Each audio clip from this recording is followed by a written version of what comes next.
Today is a good day. I'm feeling good. I know I can get in here and get these endorphins going. Let's go in here and let's lift some weights.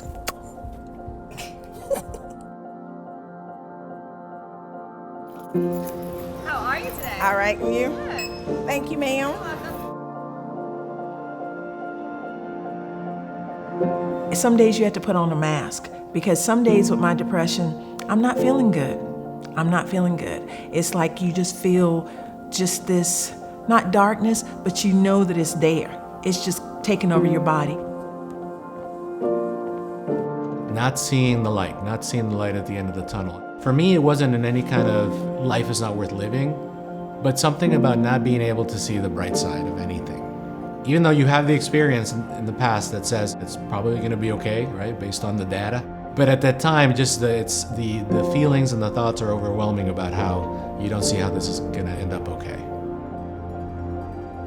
Some days I don't feel like brushing my teeth.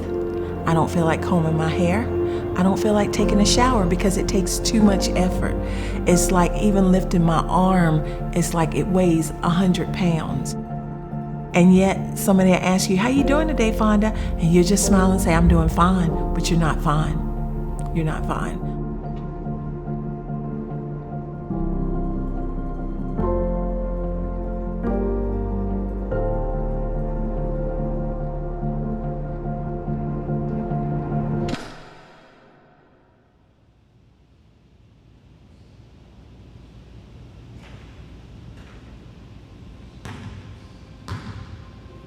Grew up in a good Christian home, mom and dad, 2 sisters, 1 brother, youngest. Family was huge for us. Family was huge for my dad because he was gone on most of the weekdays and he'd get back Friday, Saturday, so it was huge for him. That's why the second he got home, he wouldn't even change out of his suit. He was just like, all right, let's start doing whatever everybody else is doing. Looking back now, when I was 11, my life, I had never been exposed to trials. Like in my head, my dad is still a superhero. My dad and my mom are invincible.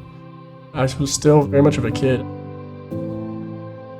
So walk in the hospital room and I see my dad in the bed and then directly told us he had cancer, stage 4 brain tumor.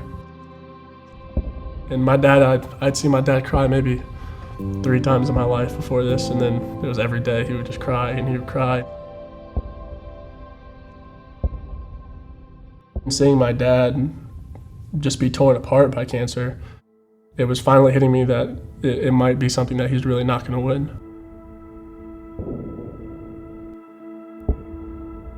I had a baby at 16 years old.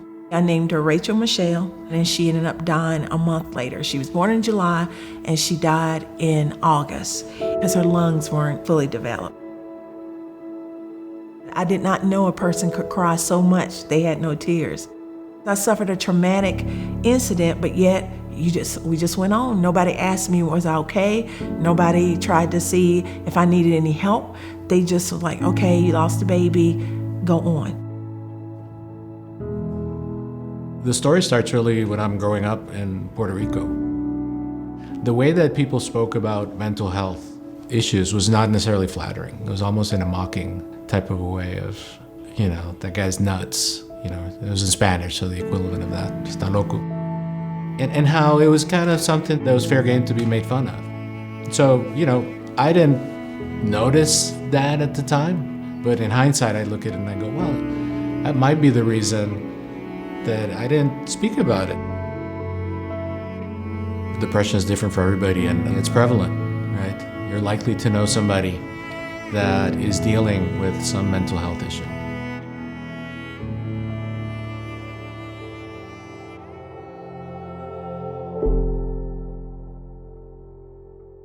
Within 11 days, I lost my dad and my grandfather.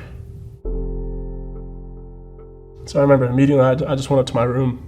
I sat there and I remember praying to God that just let me cry, let me get this out, because I thought if I could cry, the pain would go away. And my whole family is coping in much better than I was, so it seemed. And they were falling back on God and they were trusting God while I couldn't hear God, I couldn't trust Him, and it didn't make sense to me. It was, how could I trust Him?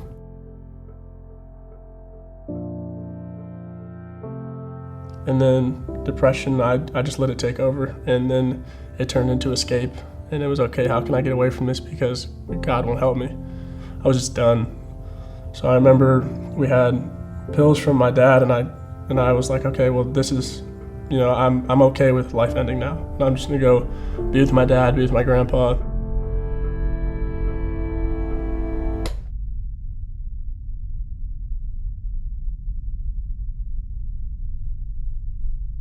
And I woke up the next morning. I'm thinking, man, I can't even kill myself, and I can't even do anything right. So I tried again the next night, and I took even more than I did the first time. And as a 13-year-old kid, 14-year-old kid, shouldn't have lived through it. And I remember waking up the next morning, and I just started bawling. I was like, I should be dead, and I'm not. I was like, so obviously there's a reason. And I remember just the feeling of it's gonna be okay.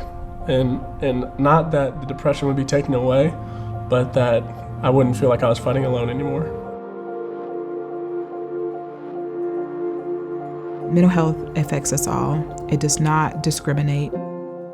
Everybody hurts, everybody loses something, everybody struggles. 1 in 5 people in the United States are likely to experience some sort of mental health problem in the course of a year. When people do seek help and get help, and they use the skills they're learning, and they learn how to think differently about what they're dealing with, they can improve their ability to enjoy life. It is very common in physical illness as well as mental illness to find that there are people further up the family tree who are experiencing or have experienced something like you have. It is so important to know your family history. Just like people don't mind their family history with cancer, diabetes, we need to know our family history when it comes to mental health. I know it's an uncomfortable subject, it's not a warm and fuzzy subject, but it's an important subject and it can save a life. I had another baby. I had Wesley in 1983, and I was so extremely holding on to him because of the fact that, I had lost one, and he just became my life. I love Mom, that's my rock, and she's always been there for me, and I know she is the person I know that I can count on in my life, like no matter what. I have a mom who went through a divorce and sank into a pretty deep depression. In hindsight, I can tell that. To her credit, and part of what formed my consciousness around mental health, she did go get help. We need to find a way as a society, but even as an individual, you need to find a way to switch and shift your thinking to, it's okay. It's okay to need help, and it's a good thing to get it. My biggest prayer is that people will accept that it's okay to hurt. Because the more you act like it's not, the more you will hurt, and that is just a dangerous path, just a dangerous road. In high school, there's definitely a huge stigma of acting like you're okay, acting like depression doesn't affect you. And I think it's sad because, especially for guys, we're told to be strong, and, that kind of culture of, don't cry, don't, play sports, and you can get hit and get right back up, you're fine, rub dirt on it. So whenever you're affected mentally, I think you think the same thing. How wrong is that the culture we've created, that people can't raise their hand and say that, yeah, I'm hurting and I need help.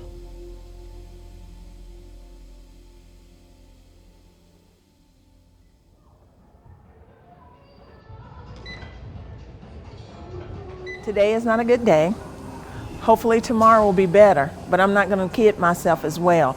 They're not all good days. They're not all good weeks. You just have to take them as they come. And as each day comes, you got to try to make the best of each day. So that's what I try to do. I don't sugarcoat things. I don't try to force things. I just try to take it one day at a time. When we diagnose a mental illness, there are certain criteria that you meet. To be clinically significant, it has to cause problems in your life or your ability to function in some way. Because a lot of people experience those same things at a lower level, but when they reach that level where it's beginning to impact their daily lives for a long enough period of time, then it would warrant a diagnosis. One of the key components that I work with people on is developing a healthy routine, healthy habits, good sleep patterns. Appetite or nutrition or diet, those things affect people in big ways.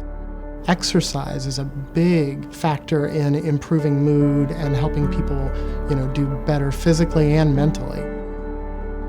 Growing up, my whole family always played sports. Someone was always playing sports, so sports was huge for us.